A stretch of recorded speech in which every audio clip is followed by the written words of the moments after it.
it was very, very mixed emotions, to be honest.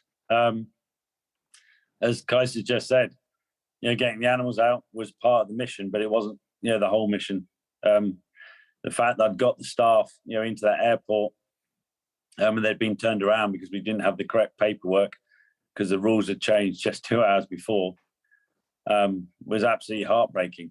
To be turned around at gunpoint by the Taliban and forced back out, to the streets, especially in the aftermath of that absolutely horrendous bombing.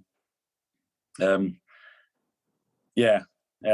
I'm What did you say to the staff? I'm happy we got the animals out. What did you say to the staff? And Pen, what did you say to the staff, and how did they react? Because, I mean, it must have been horrendous.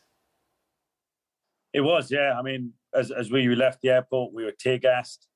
And so by the time we got back to, obviously, our base, it was probably a good hour or so after, we'd been forced out of the airport. Everybody was just crying and sad, and shock, really, and shock. And that's when, the staff come up to me and they were saying, look, you've got to leave, get these animals out of here. We'll try another way.